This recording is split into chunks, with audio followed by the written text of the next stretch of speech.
হাবিবে নাজ্জার অর্থাৎ একজন কাঠমিস্ত্রির ঘটনা যা রয়েছে সূরা ইয়াসিনে। সিরিয়ার আন্তাকিয়া শহরে বাস করতেন একজন কাঠমিস্ত্রি। তার নাম হাবিব ইবনে ইসমাইল। ইসলামের ইতিহাসে তিনি হাবিবে নাজ্জার অর্থাৎ কাঠমিস্ত্রি হাবিব নামে পরিচিত। আন্তাকিয়া ছিল ওই সময়ের এক জনপদ। আন্তাকিয়ার লোকজন ছিল পৌত্তলিক। হাবিবও ছিলেন কুষ্ঠরোগী। রোগমুক্তির আশায় তিনি নানা প্রতিমার উপাসনা করতেন। এ ঘটনা বিশ্বে হজরত ঈসা আলাইহিস সালামের আগমনের আগে। আল্লাহ তাআলা ওই সম্প্রদায়কে সতর্ক করার বাসনা করলেন। প্রথমে তিনি তাদের কাছে দুজন আল্লাহর প্রেরিত বার্তাবাহী ব্যক্তিত্ব রাসূল পাঠালেন।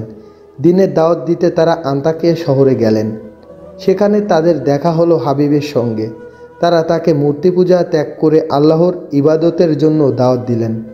হাবিবে নাজ্জার বললেন, আপনাদের দাবি যে সত্য তার কি কোনো প্রমাণ আছে? হাবিব তার কুষ্ঠরোগের কথা উল্লেখ করে বলেন, আপনারা কি আমার এই ব্যাধি দূর করে দিতে পারবেন? তারা বললেন, হ্যাঁ, আমরা আমাদের রবের কাছে দোয়া করব, তিনি তোমার এই রোগ মুক্ত করে দেবেন। হাবিব এ কথা শুনে অবাক হয়ে বলেন, আমি সারা জীবন দেবদেবীর প্রার্থনা করলাম কিন্তু কোনো উপকার পেলাম না, অথচ আপনাদের রব কিভাবে আমার কঠিন অবস্থা পাল্টে দেবেন? রাসূলদের দোয়ায় আল্লাহ পাক হাবিবকে সুস্থ করে দিলেন। তার ঈমান দৃঢ় হলো। আল্লাহ পাক ওই দুই প্রতিনিধির দ্বারা আন্তাকিয়াবাসীদের সঠিক পথে দাওয়াত দিতে থাকলেন, কিন্তু তারা তাদের দুজনকে মিথ্যাবাদী বলে আখ্যা দিলেন। তাদের শক্তি বাড়ানোর উদ্দেশ্যে আল্লাহ আরেকজন রাসূল পাঠালেন, কিন্তু তাদের উপদেশের জবাবে জনপদবাসীরা তাদের মিথ্যুক বলে অপবাদ দিতে থাকলেন। কোরআনে আছে, ওরা বলল, তোমরা তো আমাদের মতন মানুষ, করুণাময় আসলে কিছুই অবতীর্ণ করেননি, তোমরা কেবলই মিথ্যা বলছো। সূরা ইয়াসিন আয়াত 15। তাদের দৃঢ় কথাবার্তা শুনে কষ্ট পেলেও প্রতিনিধিরা দ্বীনের দাওয়াত চালিয়ে গেলেন। তারা বললেন, আমাদের প্রতিপালকের শপথ, আমরা অবশ্যই তোমাদের কাছে প্রেরিত হয়েছি, স্পষ্টভাবে প্রচার করাই আমাদের দায়িত্ব। সূরা ইয়াসিন আয়াত 16 এবং 17। তবুও আন্তাকিয়াবাসীরা তাদের কথা অমান্য করে চলল। তাদের অবদ্ধতার কারণে আল্লাহ আন্তাকিয়া শহরে দুর্ভিক্ষ দিলেন। আল্লাহর সতর্কতার সংকেত তারা মোটেও বুঝতে পারল না এবং রাসূলদের তারা বলল, আমরা তোমাদেরকে অমঙ্গলের কারণ মনে করি, যদি তোমরা বিরত না হও তোমাদেরকে অবশ্যই আমরা পাথর মেরে হত্যা করব এবং নিদারুণ শাস্তি দেব। সূরা ইয়াসিন আয়াত 18।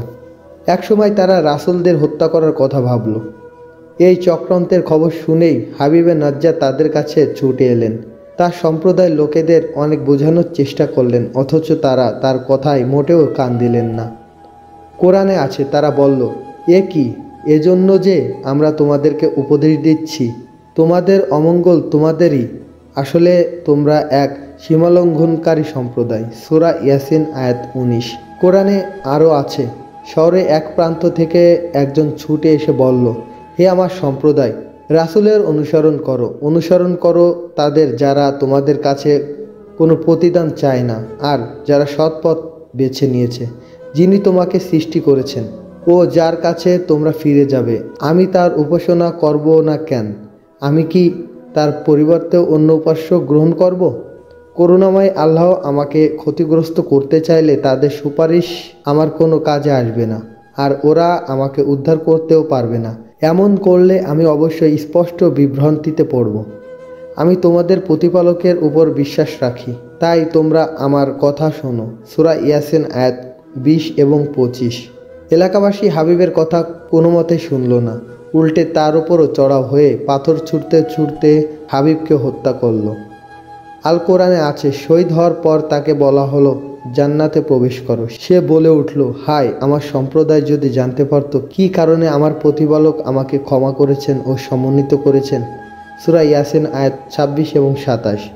কোরআনে আরও আছে, আমি তার অর্থাৎ মৃত্যুর পর তার সম্প্রদায়ের বিরুদ্ধে আকাশ থেকে কোনো বাহিনী প্রেরণ করেনি, তার কোনো প্রয়োজনও ছিল না, কেবল এক মহাগর্জন হলো, ফলে ওরা নিষ্পিন্ন নিস্তব্ধ হয়ে গেল। আমার দাসদের জন্য দুঃখ হয়, ওদের কাছে যখনই কোনো রাসূল এসেছে তখনই ওরা তাকে ঠাট্টা বিদ্রূপ করেছে। ওরা কি লক্ষ্য করে না ওদের আগে কত মানব গোষ্ঠীকে আমি ধ্বংস করে দিয়েছি, যারা আর ওদের মধ্যে ফিরে আসবে না কখনো। আর ওদের সকলকে তো আমার কাছে একত্র করা হবে। ওদের জন্য একটা নিদর্শন মৃত ধরিত্রী, যা আমি পুনর্জীবিত করি ও যার থেকে আমি শস্য উৎপন্ন করি, যা ওরা খায়। তার মধ্যে আমি সৃষ্টি করি খেজুর ও আঙ্গুরের বাগান এবং বয়েই দিই ঝর্ণা, যাতে ওরা এর ফলমূল খেতে পারে, যা ওদের হাতের সৃষ্টি নয়। তবুও ওরা কৃতজ্ঞতা প্রকাশ করে না। পবিত্র মহান তিনি, যিনি উদ্ভিদ, মানুষ এবং ওরা যাদের জানে না তাদের প্রত্যেককে জোড়ায় জোড়ায় সৃষ্টি করেছেন।